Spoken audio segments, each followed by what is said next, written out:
is SMNI News Channel. Truth that matters. Good evening, Philippines, and good day, world. It's Wednesday, October 4, 2023, and you're watching Newsline World. I'm Mayk, Oliveira. And I'm Frederico, Velloso. We're here to bring you the top stories we've gathered from all over the globe. President Ferdinand Bongbong Marcos Jr. lifted the rice price cap after a month. Amid the U.S. government shutdown, the Congress ousted Kevin McCarthy as Speaker of the House, and this was led by the fellow Republicans. Canada elects its first black Canadian Speaker of the House after Anthony Rota resigned. A 14-year-old teenager is facing murder charges after going on a shooting spree at a luxury mall last Tuesday. This and more for tonight's edition of Newsline World.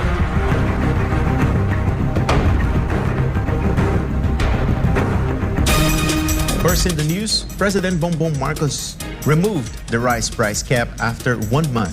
He made this announcement at a rice distribution event in Taguig. MJ Mondahar will tell us more. Hundreds of families in Taguig City are now relieved thanks to the government's rice distribution program. President Bongbong Marcos himself led the activity on Wednesday morning, October 4th. Many of the beneficiaries expressed their gratitude to the president. Maraming salamat kay Presidente dahil sa tulong niya sa aming mahihirap. Papasalamat po kami kahit paano nabigyan kami ng biyaya na pagkalooban ng isang sakong bigas. According to City Mayor Lani Cayetano, the president's visit to Taguig holds significant meaning. Ang pagbisita ng Pangulo ngayong araw sa Taguig ay testimonya na tayo ay una, mahal niya. Natutuwa po ba tayo na binisita tayo ng ating Pangulo? Sunod, tayo ay mahalaga sa Kanya. After the activity, the president announced the removal of the rice price cap under EO 39. Under the price ceiling, the price of regular milled rice was fixed at 41 peso per kilo, while well-milled rice had a mandated price cap of 45 pesos per kilo. Well, I think it's the appropriate time since namimigay tayo ng mga bigas. Yes, we are, as of today, we are lifting the price caps on the rice, both for the regular milled rice and for the well-milled rice. The Department of Agriculture's Bureau of Plant Industry had previously indicated several reasons for the president to lift the rice price cap. This included a decrease in rice prices in the domestic and world markets, and an increase in rice supply due to the harvest. According to DA-BPI estimates, the Philippines expected to harvest around 1.9 million metric tons of rice this month, equivalent to a 74-day supply. So, tinatanggal na natin yung mga control. Pero hindi ibig sabihin basta't ganun na lang. Dahil kailangan pa rin natin ayusin ang agricultural sector. Kailangan pa rin natin tulungan ang mga pinakamahirap, pinakagutom na para kahit papaano makaahon sila. Following the removal of the price cap, the president assured that assistance to the neediest would continue. So to do that, we have we will continue the assistance that we have been giving to farmers, number one. Also, the assistance that we have been given to those most underprivileged families. Yung sa pinakamababang demographic economic class. Dahil talaga sila ang naghihirap. Meron tayong naitala na 1 milyon na food poor families sa buong bansa. Sila yung magiging beneficiaries nung nilunsad ng Pangulo natin na pilot program na food stamps. Pero habang inaayos pa natin yung pilot noon, tuloy-tuloy naman tayo mag-distribute ng assistance to individuals in crisis situation. The president acknowledged the high cost of rice here in Metro Manila. Aside from collaborating with the Department of Social Welfare and Development, President Marcos will work with Metro Manila congressmen to provide aid. Ngayon, ang gagawin is the 33 NCR congressmen will be giving the assistance na magbibigay tayo ng bigas doon sa iba't ibang area dito sa Metro Manila, dito sa NCR. So that's another measure that we are undertaking para naman hindi basta't pinabayaan na, basta't maayos na yung price cap, hindi alisin na lang natin, tapos na. Hindi pa tapos to. With that, President Marcos also warned all smugglers and hoarders that the government will be using its full force against them. For Ganababal of Philippines, I'm Jay Mondihar, SMNI News. The price ceiling on rice ordered by President Ferdinand Bongbong Marcos Jr. can be considered a success by the Department of Trade and Industry. Meanwhile, even though President Marcos removed the price cap, the DTI said it will continue to monitor the rice prices. Jason Frederico reports. President Ferdinand Bongbong Marcos Jr. removed the price cap on rice on Wednesday, a move that set the price of regular milled at 41 pesos per kilo and well milled at 45 pesos per kilo. According to the Department of Trade and Industry, more than 80% of rice retailers have been compliant with President Marcos' order. If this is the basis, said the DTI, the price cap is successful. Kung sa vantage point po namin, kung yun po ang magiging sukatan natin, yung market retail price, yung maayos na lista, at saka maayos na payouts, sa tingin ko po ay there's a great measure of success na nakikita po tayo sa mga aspekto po yun. But even though President Marcos removed the price cap, Trade Secretary Alfredo Pascual made it clear that the cash assistance to the affected rice retailers would continue. Their names have already been submitted to the Department of Social Welfare and Development. Tatapusin, para naman fair, di ba? Patas. Patas ang laban sa tika nga, no? According to the DTI, the DSWD has distributed 217.2 million pesos in cash assistance to more than 14,000 rice retailers out of the 19,685 total number of retailers nationwide. The DTI added that even though the price cap has been removed, they will not stop monitoring the rice prices. In any case po, we're here. We will be closely monitoring still the prices of rice and other BNPCs assigned to DTI. Meanwhile, the DTI maintained that there is no adjustment in the suggested retail prices of various products, despite some manufacturers insisting on higher prices. Pascual revealed that in their previous meeting with manufacturers who requested higher prices, some of them withdrew their request. Well, ang nangyari, nung meeting namin with the manufacturers, there are at least 6 who have earlier submitted requests for price adjustments and who said that they're withdrawing their request. Naka-influence naman sa iba yun, ano? At nagkaroon ng consensus na hold up muna hanggang end of the year. These include manufacturers of bottled water, candles, condiments, bread, and toilet soap. On Thursday, the DTI is scheduled to meet with canned sardine manufacturers to appeal to them that there will be no adjustment in the SRP of various products until the end of 2023. For God and my beloved Philippines, I am Jason Frederico, SMNI News. Meanwhile, Russia's foreign minister said that Western hegemony is waning as the multipolar world takes shape. These details with Andrea Santos. Western hegemony is in irreversible decline as a multipolar world takes shape for all countries to have an equal say. This is what Russian Foreign Minister Sergei Lavrov said during the sidelines of the 20th annual meeting of the Valdai Discussion Club underway in Sochi City, Russia. According to Lavrov, the expansion of the BRICS group is testament to the trend of multipolarity the world is heading. The BRICS group of 5 major emerging economies, Brazil, Russia, India, China, and South Africa. It recently held its 15th Heads of State and Government Summit in Johannesburg in August. During the summit, BRICS leaders agreed to invite 6 countries, namely Argentina, Egypt, Ethiopia, Iran, Saudi Arabia, and the United Arab Emirates to join the group, and their membership will take effect on January 1, 2024. Мир становится многополярным, страны хотят обретать надежных партнеров, и главным подтверждением этому является расширение БРИКС. Изначально к 5 членам БРИКС присоединились 6 государств, и еще больше 15, почти 20, по-моему, желают также установить особые отношения. В БРИКС видят надежных партнеров, надежную структуру, которая не подведет и поможет каждой стране, участнице в этом объединении, чувствовать себя увереннее. Это очень важный процесс, который мы сейчас наблюдаем. Lavrov said that reform of the United Nations was on the agenda of the annual meeting, with a focus on the reality of today's world where there is no place for the hegemony of certain powers.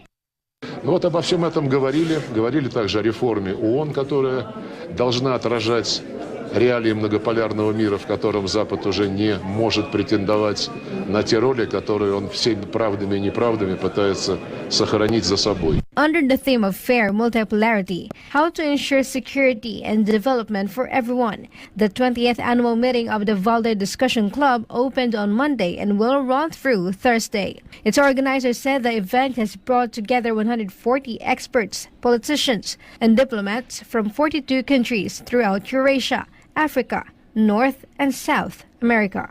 Reporting, this is Andrea Santos, SMNI News.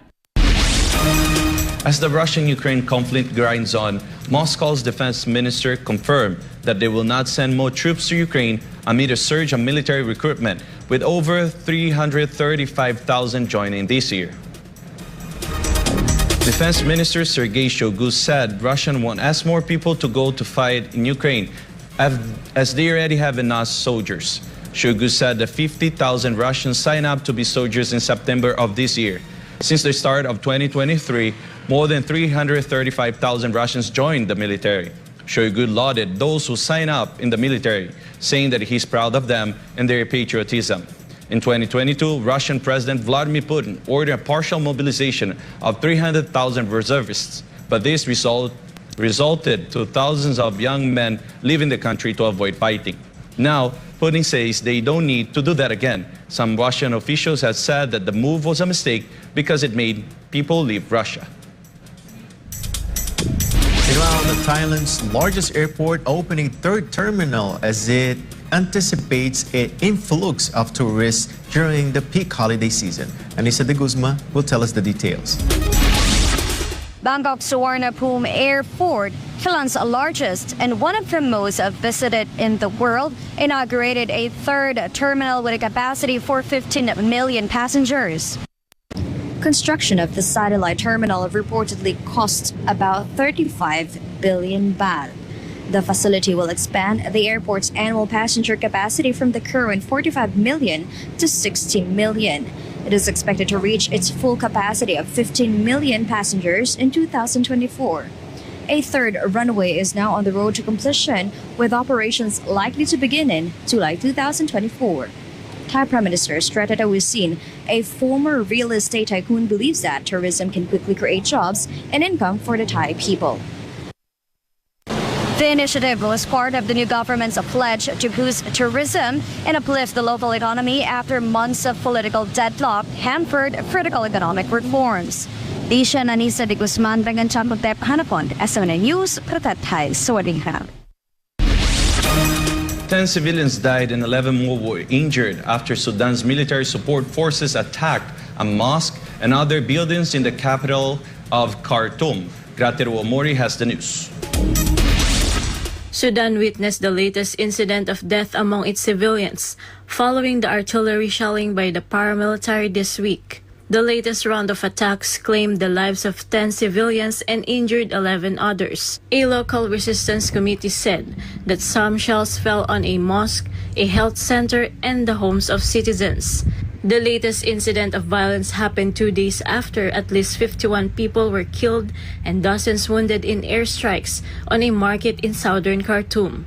A conservative estimate from the armed conflict location and event data showed that nearly 7,500 people have died since intense fighting broke out between the Sudanese military and the Rapid Support Forces in Khartoum on April 15. Additionally, the United Nations World Food Program warned that a hunger emergency awaits thousands of South Sudanese families fleeing the war in Sudan. Data from the United Nations showed that the ongoing conflict has displaced about 4.3 million people within Sudan, in addition to around 1.2 million more who have fled across borders. Reporting from Dubai, this has been Gratero Omori, SMNI News, United Arab Emirates. More news when Newsline World returns.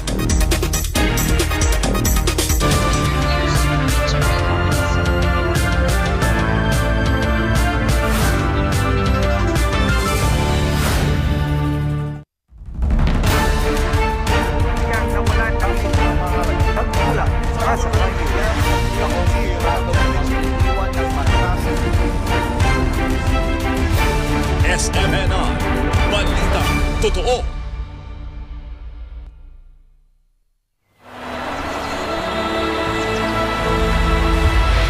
There is no country like the Philippines. This is the most beautiful country in the world. Dapat lahat ng Pilipino magmahal sa Pilipinas. 365 days, 52 weeks, 8,760 hours, 24/7 uninterrupted service, all in the service of God and country. Indeed made a significant difference for the Philippines and the lives of every Filipino. But we will not stop here. This is just the beginning. We already have that image right now of SMNI, that SMNI is already standing for the truth. That SMNI and its credibility is inviolable. That SMNI and its integrity is not for sale. That is the image that SMNI right now, because credibility to us is more than ₱1 billion, as long as our credibility stands, that we are telling only the truth. That's why the tagline of SMNI is truth that matters. For nation building, for upholding truth over narrative, for our beloved country, this is SMNI.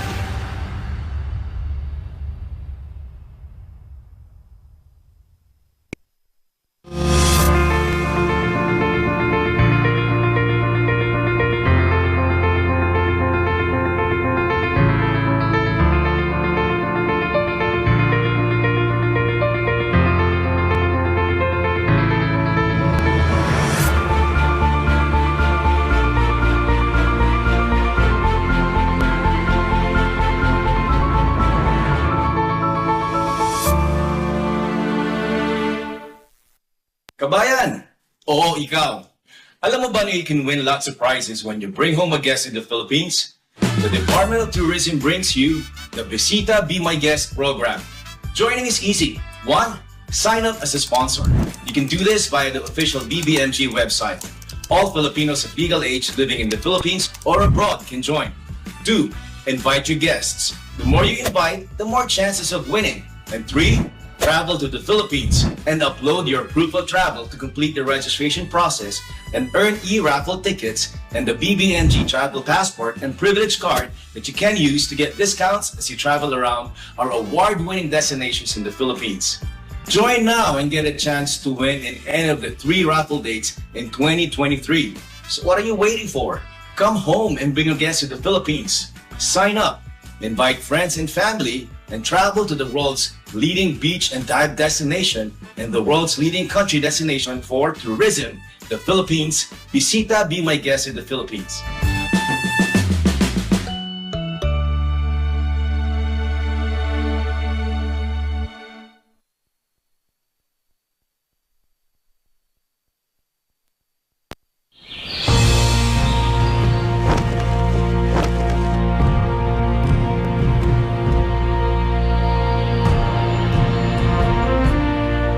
Iniibig ko ang Pilipinas.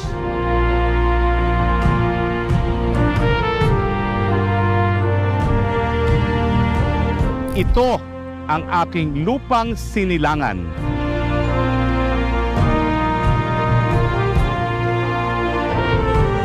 Ito ang tahanan ng aking lahi. Ako'y kanyang kinukupkup at tinutulungan. Upang maging malakas, Maligaya at kapaki-pakinabang.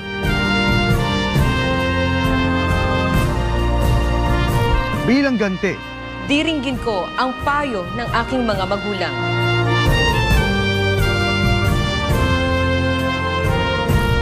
susundin ko ang mga tuntunin ng aking pamahalaan. Tutuparin ko ang tungkulin ng isang mamayang makabayan at masunurin sa batas.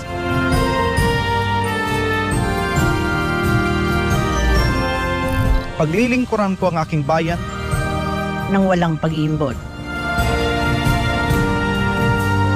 at ng buong katapatan.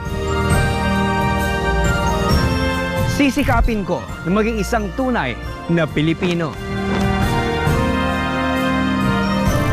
Sa isip, sa salita,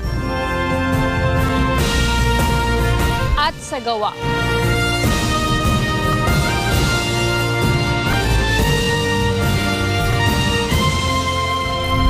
Para sa Diyos at Pilipinas kong mahal. Para sa Diyos at Pilipinas kong mahal.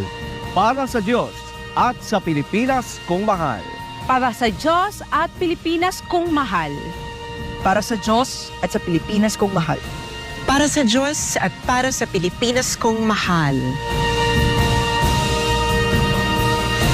Para sa Diyos at Pilipinas nating mahal. Para sa Pilipinas kong mahal. Para sa Diyos at Pilipinas kong mahal. Para sa Diyos at Pilipinas nating mahal.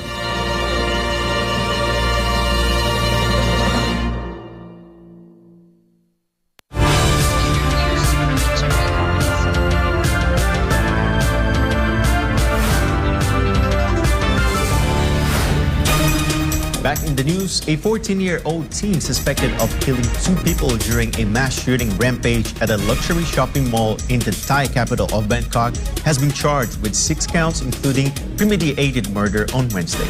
Chak Mongkong Pisamegosong has the details. Right behind me was the actual crime scene where terrified shoppers fled from their lives in a rare mass shooting incident that took place in the popular luxury shopping in Bangkok yesterday. Within 24 hours, police officers successfully arrested the gunman, and the Prime Minister assured to implement the highest safety measures for local and international tourists. The 14-year-old suspect was scheduled to be sent to the juvenile court later on Wednesday, according to the Bangkok police.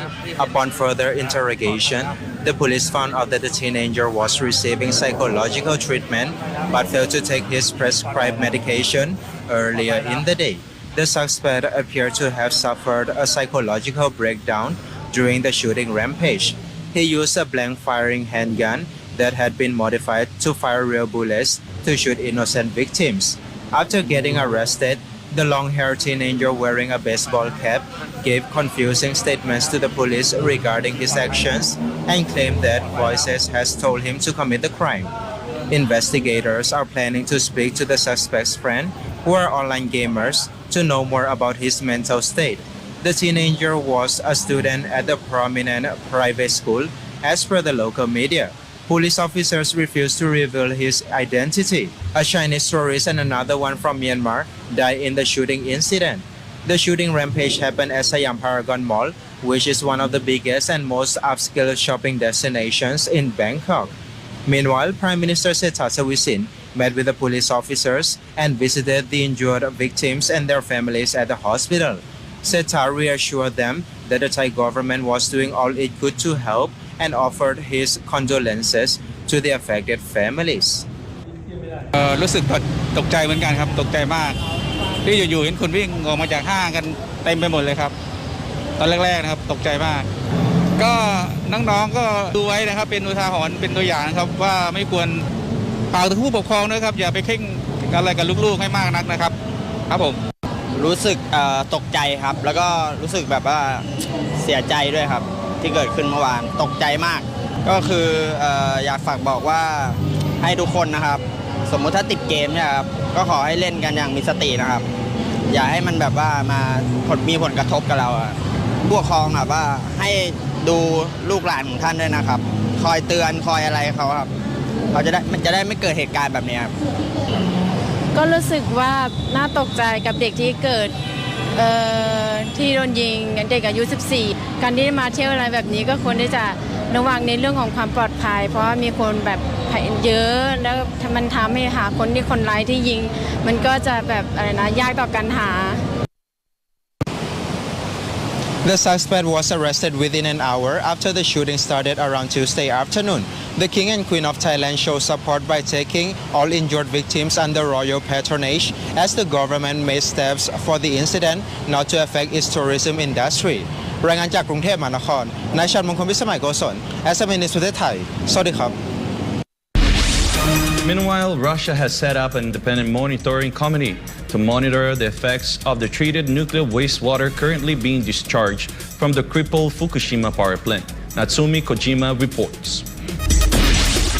Russian scientists have expressed grave concern regarding the radioactive substances like tritium in the water that may harm the ocean ecosystem. This is why Moscow has set up an independent monitoring committee to monitor its effects. Russia is also considering a ban on Japanese seafood imports due to fear of radioactive contamination. Японское море одно из самых холодных, но оно и одно из самых продуктивных.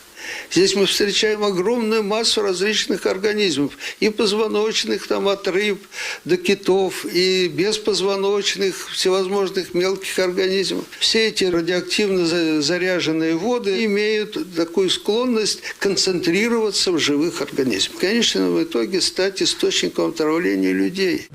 The scientific mission sent by the committee has set up several monitoring points in the territorial waters of Japan to sample seawater, soil, and air nearby.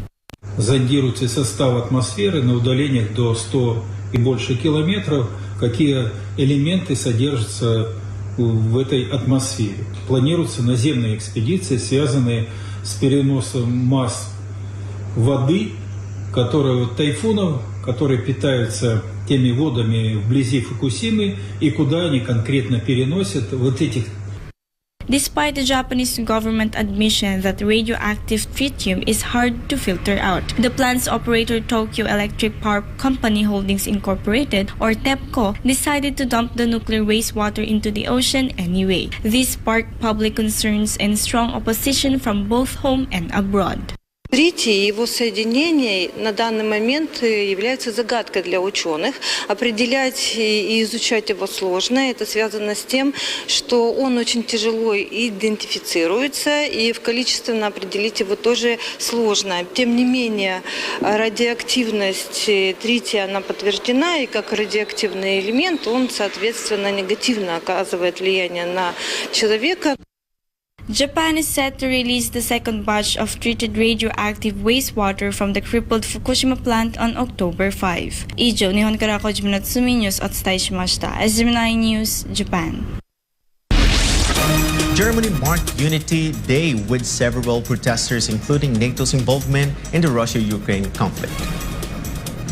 A protest took place in NATO's military base in Kokar, located in southwestern Germany, to express their opposition against NATO fueling tensions between Russia and Ukraine. Protesters are also opposing NATO's military confrontation policy and urge that the military alliance to stop the involvement between Moscow and Kiev. They also protested against militarization in Europe and NATO's eastward expansion. Since the Russia-Ukraine conflict broke out, NATO has strengthened its military deployment. In June this year, the bloc held its largest deployment exercise of Air Force ever, Air Defender 2023, with a command center set up in Kokar. Demonstrators are also worried that the military presence of NATO in Kokar may lead to the German city's involvement in the conflict. Protesters broke out in the cities like Berlin, Hamburg, and Dresden on the same day against NATO's involvement in Russia against the Ukraine tensions, urging the German government to stop providing arms to Ukraine.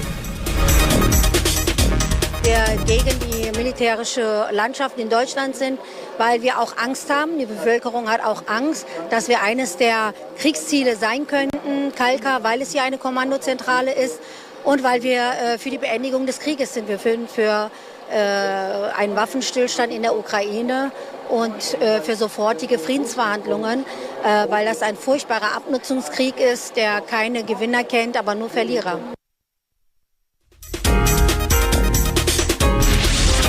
Meanwhile, Canada has elected a new House Speaker following the resignation of Antony Rota, who resigned after inviting a Ukrainian Nazi veteran in the parliament. Gavril Diaz reports. The All-Elmer, Greg Fergus.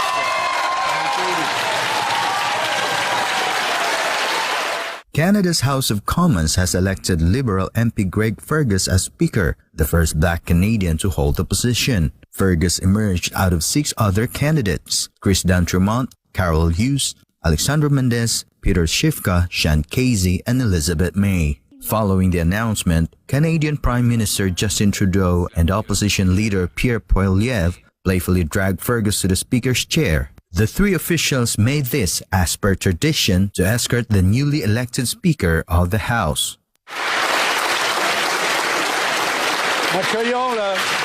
Accueillons le nouveau président de la Chambre. Welcome to the new...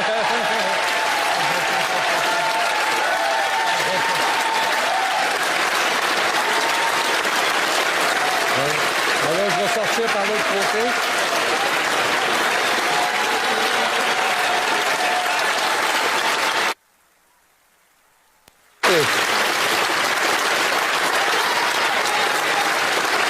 Vous me donnerez ça tout à l'heure.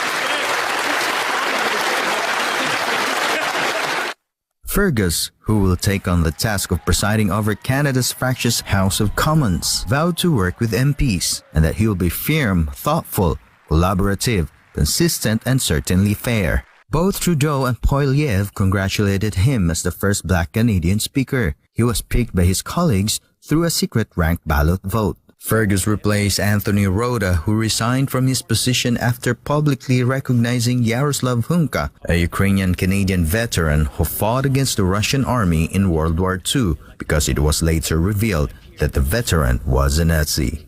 This has been Gavril Diaz reporting SMNI News. Meanwhile, the Philippines and Guatemala promise stronger ties in agriculture, climate action, and people-to-people relations. On the other hand, the Philippines and Lithuania have agreed to partner in the fields of technology, cybersecurity, and education. Treselyn Catarong reports. The governments of the Philippines and Guatemala have pledged to stronger bilateral relations between the 2 countries in terms of improving the agricultural sector, promoting climate action, and improving people-to-people relations. According to President Ferdinand Marcos Jr., the Philippines and Guatemala have unique similarities that the 2 governments can work on. This is especially in the matter of finding solutions to their respective issues in agriculture, climate change, and the people. President Marcos made that statement as he accepted the credentials of Guatemala non-resident Ambassador Manuel Suarez Roldan Barillas at the Malacanang Palace on Tuesday. The chief executive stated that the Philippines and Guatemala should not limit their areas of cooperation when it comes to farming as the first major area they can explore, along with many other opportunities. PBBM also emphasized that both the Philippines and Guatemala can learn from their respective efforts to prevent climate change, which affects not only the 2 countries but also the rest of the world. Meanwhile, President Marcos also assured Barillas of the government's efforts to protect the welfare of Filipino workers. On the other hand, the Philippines and Lithuania agreed to cooperate in the fields of technology, cybersecurity, education, and people-to-people exchanges to address various challenges. The agreement was made amid the presentation of the credentials of the Lithuanian non-resident ambassador to the Philippines, Ricardas Lapavicius, President Ferdinand Marcos Jr. in Malacanang. The Lithuanian envoy said the 2 countries could share experiences in addressing mutual concerns, despite the distance between the 2 countries. And with Lithuania being a pioneer in laser development and production, the ambassador said the Philippines and his country can work together in laser technology. He said Lithuania gets 10% of the global market for scientific lasers. The Lithuanian ambassador added that the universities and scientific communities of the two countries can also partner for the production and development of high-quality lasers. President Marcos agreed with this, saying that in terms of technology, it is definitely something that should be looked at. PBBM has expressed interest in making scientific lasers and lasers in general. Moreover, the Lithuanian ambassador also announced that the two countries can also improve their relationship through sports, while proposing to organize special basketball projects. For God and for my beloved Philippines, this has been Cristelyn Catarong, SMNI News. The Foreign Minister of Sweden missed an informal meeting of top diplomats in Ukraine this week for an unusual reason. It was not due to his busy schedule or the need to address more pressing issues in his home country, but simply because he had forgotten to bring his passport. Kirby Hill Trinidad files this report. Swedish Foreign Minister Tobias Billström was banned from entering the Polish-Ukrainian border after failing to present his passport, which he realized he had forgotten to bring with him. Due to the mission, the Swedish Foreign Minister had no choice but to skip an informal meeting of foreign ministers representing the 27 EU member states that happened in the Ukrainian capital of Kyiv on Monday, October 1st. Besides Billström, foreign ministers from Hungary, Poland and Latvia also failed to show up for the meeting. It was the first time the EU foreign ministers representing the bloc's 27 member states met in war-torn Ukraine. It was also the first time that the top diplomats held a meeting outside the bloc's borders. The discussion focused on additional support for Ukraine and its future accession to the EU, as well as more sanctions against Russia.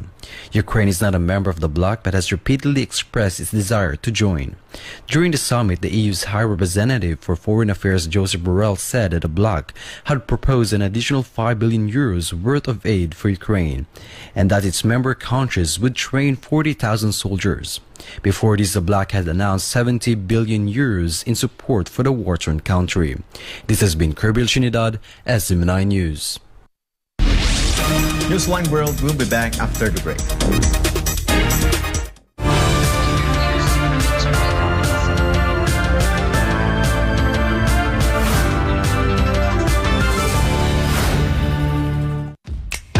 Hanap mo ba ay food cart business? At magsimula ng sariling negosyo na hindi kinakailangan ng franchise fee? Mura at abot kayang halaga? Narito ang S&D Food Carts para sa iyo. Ang S&D Food Carts ay gumagawa at nagsusupply ng mga mura at abot kayang halaga ng mga food stalls, bike carts, motor carts, kiosk, food van, mall carts, display racks, tables, chairs, at iba't ibang wood and metal products. Subok na matibay, maaasahan at mapagkakatiwalaan. Ang S&D Food Carts ay mayroong Luzon at Mindanao branch na pwede ninyong lapitan para sa negosyong swak na swak. S&D Food Cart, your partner to success. Kabayan! Oo, ikaw. Alam mo ba na you can win lots of prizes when you bring home a guest in the Philippines? The Department of Tourism brings you the Visita Be My Guest program. Joining is easy. 1. Sign up as a sponsor. You can do this via the official BBMG website. All Filipinos of legal age living in the Philippines or abroad can join. 2. Invite your guests. The more you invite, the more chances of winning. And 3. Travel to the Philippines and upload your proof of travel to complete the registration process and earn e-raffle tickets and the BBMG travel passport and privilege card that you can use to get discounts as you travel around our award-winning destinations in the Philippines. Join now and get a chance to win in any of the 3 raffle dates in 2023. So what are you waiting for? Come home and bring a guest to the Philippines. Sign up, invite friends and family, and travel to the world's leading beach and dive destination and the world's leading country destination for tourism, the Philippines. Visita Be My Guest in the Philippines.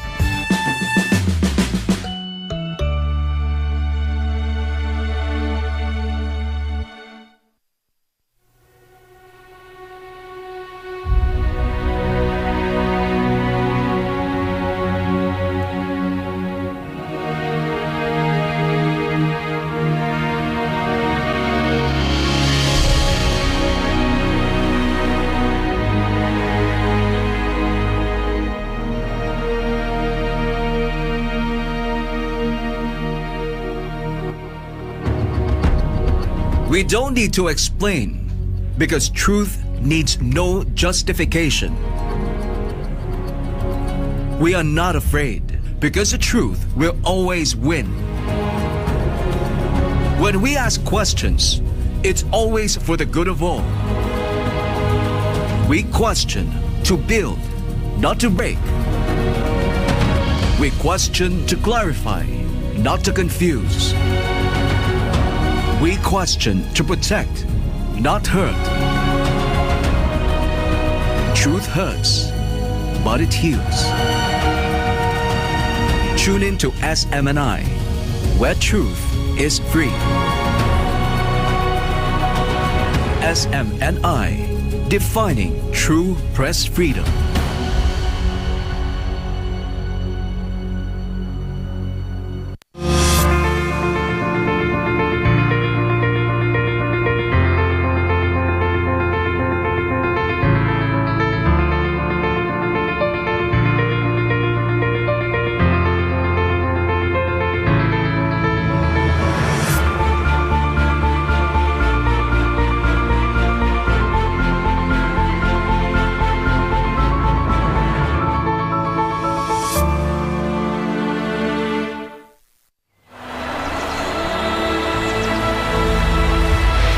There is no country like the Philippines. This is the most beautiful country in the world. Dapat lahat ng Pilipino magmahal sa Pilipinas. 365 days, 52 weeks, 8,760 hours, 24/7 uninterrupted service, all in the service of God and country. Indeed made a significant difference for the Philippines and the lives of every Filipino. But we will not stop here. This is just the beginning. We already have that image right now of SMNI, that SMNI is only standing for the truth, that SMNI and its credibility is inviolable, that SMNI and its integrity is not for sale. That is the image that SMNI right now, because credibility to us is more than $1 billion pesos, as long as our credibility stands, that we are telling only the truth. That's why the tagline of SMNI is truth that matters. For nation building, for upholding truth over narrative, for our beloved country, this is SMNI.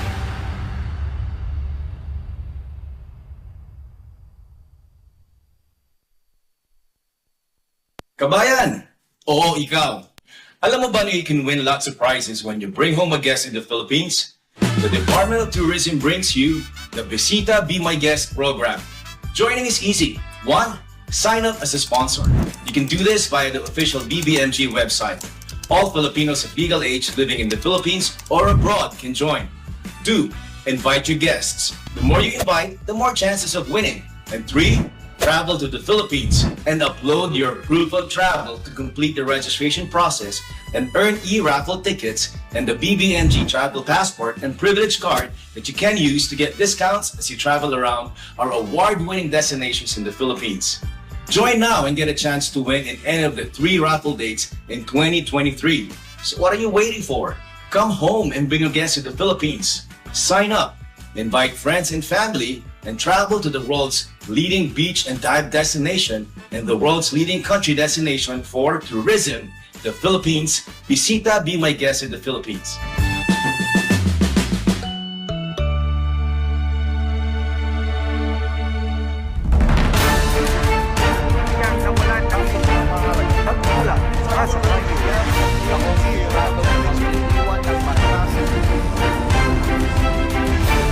SMNI, Balitang Totoo.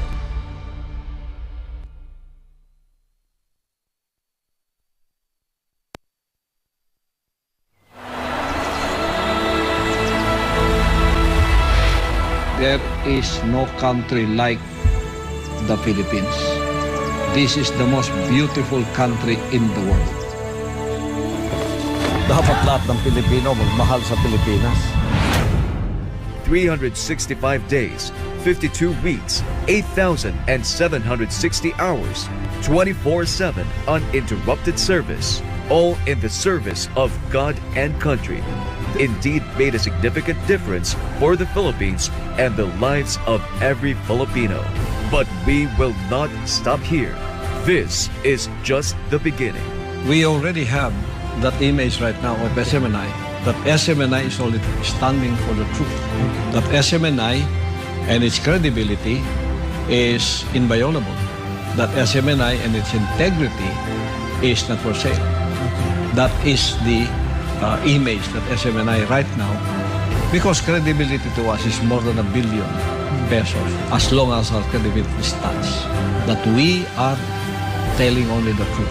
That's why the tagline of SMNI is truth that matters. For nation building, for upholding truth over narrative, for our beloved country, this is SMNI.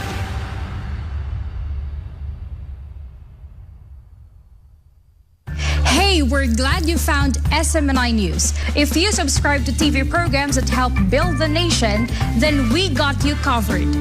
Watch your favorite TV shows through GSAT TV Channel 40, Signal TV Channel 186. And if you are a Sky Cable subscriber, you can watch SMNI in National Capital Region, Sky Cable Channel 162, Cebu, Sky Cable Channel 37, Davao City, Sky Cable Channel 14, 43, and 46.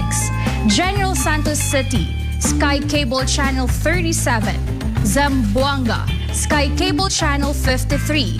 Bacolod, Sky Cable Channel 37.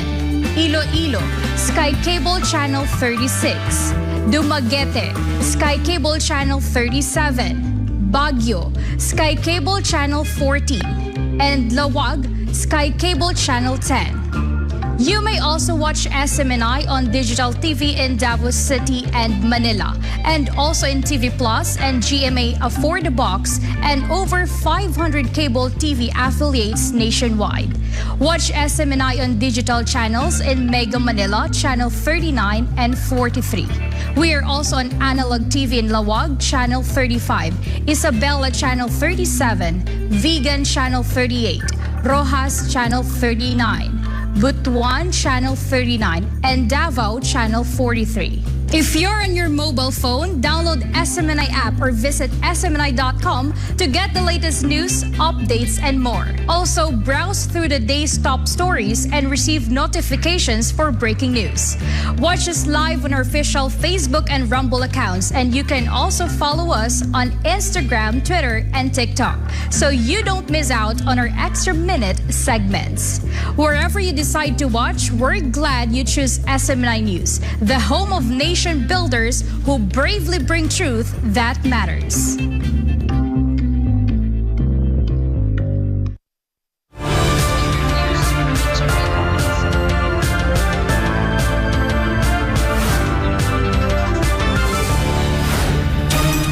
Back in the news, Pastor Apollo Sikibuloy of the Kingdom of Jesus Christ does not believe the testimonies of the two young rebels, Jed Tamano and Junila Castro. Ibilan reports. Pastor Apollo Sikibuloy of the Kingdom of Jesus Christ does not believe the recanted testimonies of the two young rebels, Jed Tamano and Junila Castro. According to Pastor Apollo, the Armed Forces of the Philippines is an honorable organization, and it is not foolish to present the two surrendering individuals to the media if they were coerced or threatened. This statement comes after the two rebels sought protection from the Supreme Court, alleging that they were abducted by the Philippine Army and did not surrender willingly. Hindi ako naniniwala sa dalawang ito eh. Ang mukha lang mukhang sinungaling eh. Hindi mapagkatiwala ng mukha nila. Sa isip ninyo, ang Armed Forces of the Philippines, mga bobo. Alam mo, dinukot mo to. Alam mo, tinorture mo to. Alam mo, pinakonfess mo na hindi tama. Napilitan lang sila, alam mo yun. Kung yun ang kanilang akusasyon, totoo. Matapos isasalang mo sa media, alam mo, napilitan lang sila. Tapos isasalang mo sa media, may camera pa. Nandiyan ka pa sa tabi nila. Hindi ganun kabobo ang AAFP. Hindi rin ako ganun kabobo magtingin. lohika. It should be noted that more than a week has passed since they surrendered to the government and recanted their testimonies. According to Pastor Apollo, the two individuals should be charged for recanting their testimonies. Dapat kasuhan kayo sa ginawa ninyo sa pagbabaligtad. Loko-loko bang AFP? Ganun ang testimony ninyo. Dinukot, tinorture, pinilit. Pagkatapos, pinilit sumulat. Tapos isasalang kayo sa media. According to the good pastor, the two are pitiful because they are being used for the interest of others. Mahirap ang kinalalagyan ninyo. Itinaya kayo nung mga nasa likod ninyong sumutsot sa inyo. Akala nyo may pagtatanggol nila kayo? The good pastor also wishes that the two would realize the seriousness of the case they are facing. Sana'y matauhan kayo at mahirap tong kaso nyo Pagsisinungan, perjury yan. Kada sinungaling niyo, 6 years yan. Every sentence na ginawa mo, patotohanan mo. At hindi mo lang patotohanan sa pamamagitan ng salita. Hearsay yun. Sa korte, hindi yung istorya ang pakikinggan ebidensya It's not in the court, it's not what you say. It is what you can prove. Through evidences. Nako, mahirap ang kinalalagyan ninyo. To recall, the Philippine Army and the National Task Force to End Local Communist Armed Conflict initially stated that they would file charges against the two young individuals. However, in case they decide to return to the fold of the law, the government will welcome them. For God and my beloved country, the Philippines, Kai Villan, SMNI News. 3 Filipino fishermen died in South China Sea after their boat collided with a passing commercial vessel. According to the Philippine Coast Guard, the incident occurred around 4 a.m. last October 2. Jane Cognita will give us more details.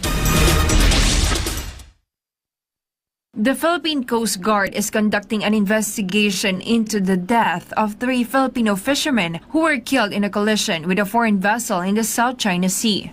One of the crew of the FFB Dirin shared that the incident happened around 4:20 a.m. on Monday while anchored for fishing 85 nautical miles northwest of Scarborough Shoal or Bajo de Masinloc. The 3 individuals were identified as Dexter Laudentia, captain of the ship, and 2 of his companions, Romeo Mejeco and Benedicto Olandria, all residents of Calapandayan, Subic, Zambales. The PCG's initial investigation found out that the crude oil tanker, Pacific Ana, was the vessel that rammed the boat of Filipino fishermen. Pacific Ana carries the flag of Marshall Islands. The Philippine Coast Guard has promised that they will not let it go and they will be critical of every detail that can be obtained from this tragedy. The PCG also extended its condolences to the families of the victims.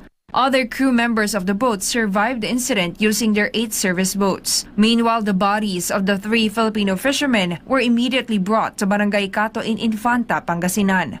Bajo de Masinloc is within the West Philippine Sea, which is recognized as part of the exclusive economic zone of the Philippines. The said island is also one of those forcibly claimed by other neighboring countries, especially China, despite the decision of the Permanent Court of Arbitration in 2016 in Manila. For God and my beloved country, the Philippines, this has been Jane Conita, SMNI News. The Iranian army launched large-scale drone drills across the country a few days after the U.S. military warned anew that the Islamic Republic has the capacity to produce a nuclear bomb in less than 2 weeks. Melchizedek Cadiz has the story. The 2-day drone drill started on Tuesday and saw the involvement of nearly 200 drones made in Iran, which was being used by the ground force, Air Force, Navy, and air defense units of the National Army. The drill aims to assess the combat capability of the drones and strengthen the combat preparedness of the armed forces in the face of potential threats. Some of these drones are being used to monitor U.S. warships in the northern Indian Ocean. The Army also emphasized its capability to perform round-the-clock surveillance and detect American vessels sailing the Arabian Sea. Iran launched the drills a few days after the U.S. Department of Defense released a report warning of Iran's technological know-how and the necessary infrastructure it possesses to produce nuclear weapons in record time. titled 2023 Strategy for Countering Weapons of Mass Destruction, the report pointed out that Iran is not pursuing a nuclear weapons program at this time. However, it can produce enough fissile material for a nuclear bomb in less than 2 weeks. Iran, a signatory of the Nuclear Non-Proliferation Treaty, previously stated that the purpose of its nuclear program is to generate power and signaled it's ready for face-to-face talks with the United States over prolonged negotiations in reviving a nuclear deal signed in 2015 and abandoned in 2018. Reporting this has been Melchizedek Cadiz, SMNI News, Kuwait. Meanwhile, Kevin McCarthy from the Republican Party was ousted from his position as the Speaker of the U.S. House of Representatives by 8 Republican hardliners. What happens next? David Lita will give us the details live. David? Fred, Kevin McCarthy was ousted after being toppled in a right-wing revolt started by 8 Republican hardliners. This is the first time in the U.S. history that a House Speaker lost a no-confidence vote. Office of Speaker of the House of the United States House of Representatives is hereby declared vacant. Although McCarthy had support from many members of his conference to remain in his post, it only took 8 fellow Republicans to oust him. The final tally was 216 to 210 to remove McCarthy as the leader of Republican majority in the U.S. Congress. Kevin McCarthy angered the 8 Republican hardliners last week when he worked with the Democrats to pass a 45-day stopgate funding measure to avoid a government shutdown. It was U.S. Republican lawmaker Matt Gaetz, a Trump ally, who first called for ouster. He filed a motion to vacate to oust McCarthy. Throughout his short tenure, McCarthy has faced strong opposition from Republicans for compromising with Democrats on government fundings and aid to Ukraine. To recall, Gaetz early warned that he will move to oust McCarthy if his stopgap bill passed. And 2 days after McCarthy rallied the GOP lawmakers to pass the stopgap bill funding the U.S. government until November 17, Gaetz and other hardliners did exactly that. Even though McCarthy dropped the military aid for Ukraine from the funding bill, Gaetz accused him of making a secret deal with President Joe Biden to continue funding for Kiev amid negotiations to avert the said shutdown. Gaetz also claimed that McCarthy had shared details of the apparent deal with Republican lawmakers.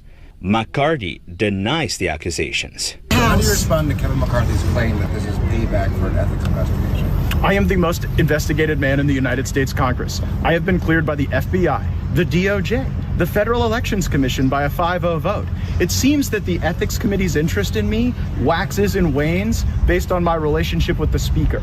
I believe that Speaker McCarthy is trying to signal to the Ethics Committee to pursue me. When I gave my Sunday interviews yesterday, indicating that I intended to file this motion to vacate Speaker McCarthy, hours did not pass before Republicans and members of the Ethics Committee were backgrounding reporters that they wanted to expel me from the United States Congress for bringing a motion to vacate under the rules that we negotiated in January after Kevin McCarthy broke his word.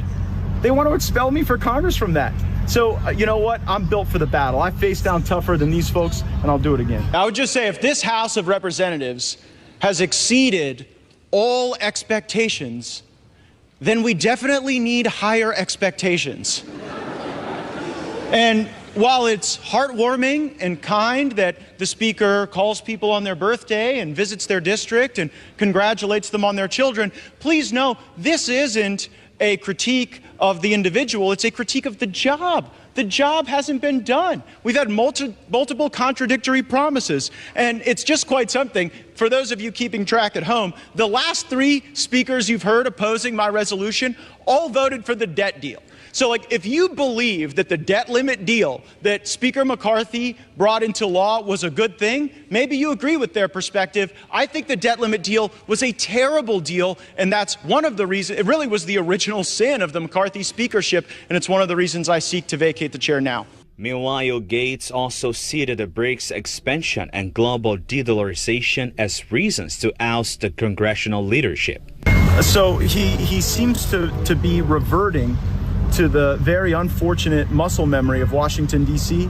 that has put our nation atop a $33 trillion debt that has led to $2 trillion annual deficits in our near future, and the rapid global de-dollarization of the economy. I mean, you look at the BRICS system, Brazil, Russia, India, China, South Africa, they're moving away from the dollar. And just in August, they added 6 new countries, including G20 economies in the Western Hemisphere and Gulf monarchies.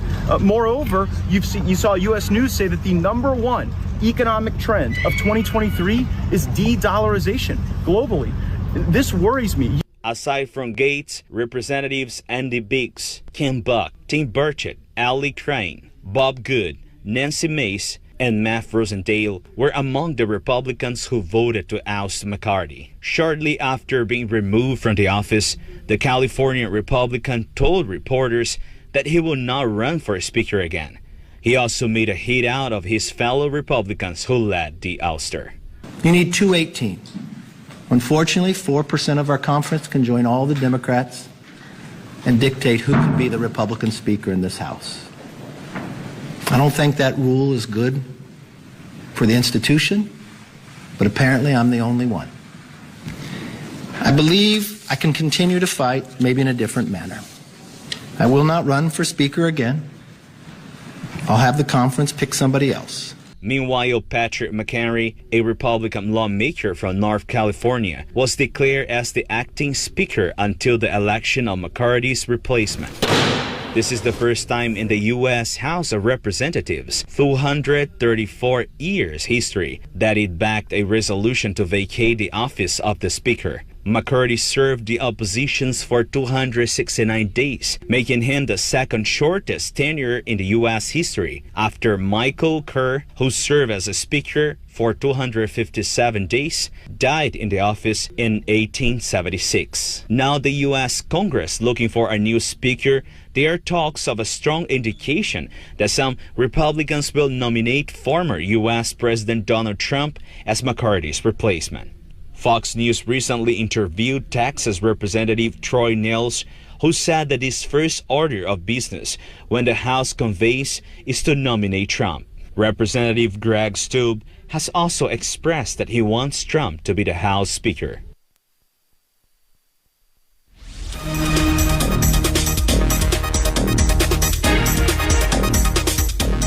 Fred, it's also important to note that Gates, the lawmaker who filed the oust McCarthy, is a supporter of Trump.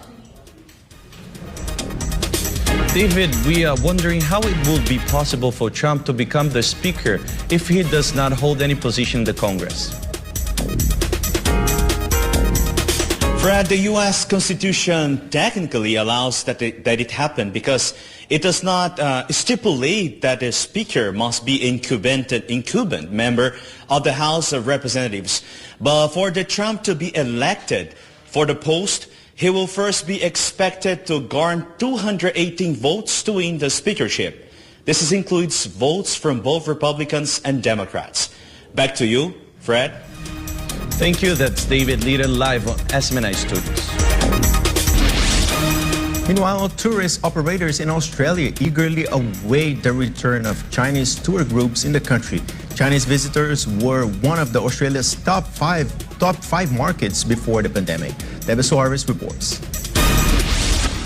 Australia used to be a popular destination for Chinese visitors before the pandemic hit the country in 2019. Tourism operators eagerly await their return as the increasing numbers are considered critical to the local economy. As many as 1.4 million Chinese tourists visited Australia in 2019 and injected more than $2.1 billion into the country's economy. According to the latest data, China is Australia's second biggest source of international arrivals after New Zealand for this year.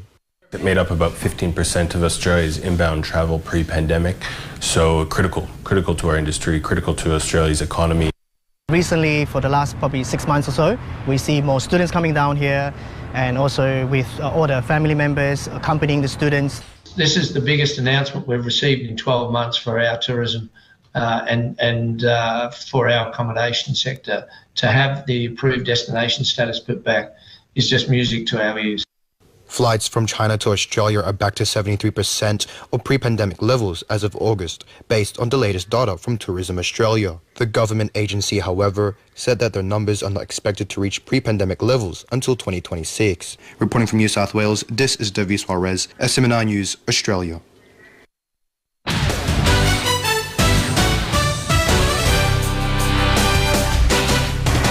Meanwhile, in our sports news, the Philippine Sepak Takraw team has secured its first ever medal at the Asian Games. Meanwhile, Philippine boxer Elmi Marshall has advanced to the finals in the men's 80-kilogram division. Krishnada's Mazu reports.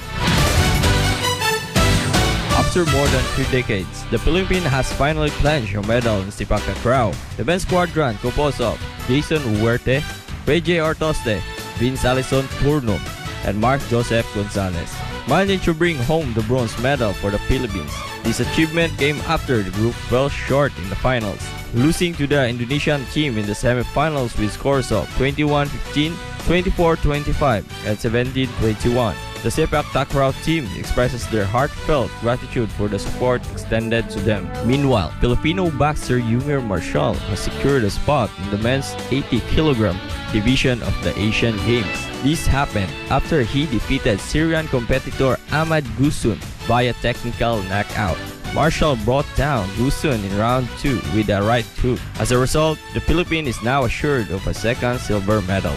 He will be facing Chinese boxer Tang Latihan Tuhi Tairbeki in the finals. On the other hand, Marshall has also secured his ticket to the 2024 Paris Olympics after making it to the finals. He is the first Filipino boxer to qualify for the Paris Olympics and the fourth Filipino athlete to qualify for the 2024 Summer Olympics. For God and my beloved Philippines, this is Krishnada's Mazo, SMNI News. Meanwhile, OFW party list joined the Ana Kalang Longsones Festival 2023 held in Nagcarlang, Laguna on Wednesday. Natalia Prado will take us there. Nagcarlang, Laguna is known as one of the main sources of Lazones in the country. That's why, after several years, the Lazones Festival was held again in the municipality. Various highlights and activities were featured in the Ana Kalang Luzones Festival 2023 in Nagcarlang, Laguna. This included the drum and lyre exhibition where the local children showcased their talents in a parade. Vegetable and fruit markets were open around the Municipal Hall of Nagcarlang, along with paintings, exhibitions, and various other activities. According to Mayor Elmore Vita, Nagcarlang is recognized as one of the sources of sweet and delicious lazones in the province. Pero sa Nagcarlang, talagang malawak kasi we are 52 barangays. Ang Nagcarlang, nakilala talaga sa tamis ng kaliman. The mayor also added that the entire town of Nagcarlang is happy because their prayers for rain and bountiful lazones harvest have been answered. Meanwhile, OFW Party List Congresswoman Marisa Delma Magsino served as the guest of honor at the event, conveying the active assistance provided by their office to the people of Nagcarlang. Pwede po tayong magbigay ng mga medical assistance, mga burial, wag naman sana, pero may burial assistance, meron tayong mga scholarship. Lahat po yan pwede nyo i-connect sa OFWPartyList21@gmail.com at may television show tayo sa SMNI. The Congresswoman also showcased the 1 million pesos financial aid that will be distributed in collaboration with the Department of Social Welfare and Development through the Assistance to Individual in Crisis Situation or AICS program. Kailangan lang po magpalista kay Mayora kasi may DSWD po na mag-check. Kung kayo po ay karapat-dapat na makakuha po ng ating 3,000 pesos each, worth 1 million po ang ipamimigay ng OFW Party List.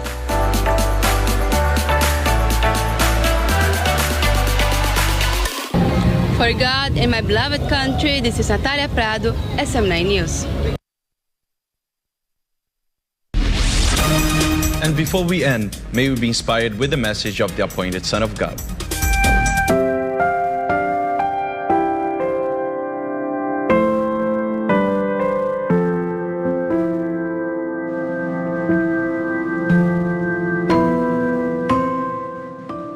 The world will not change you. You will change the world.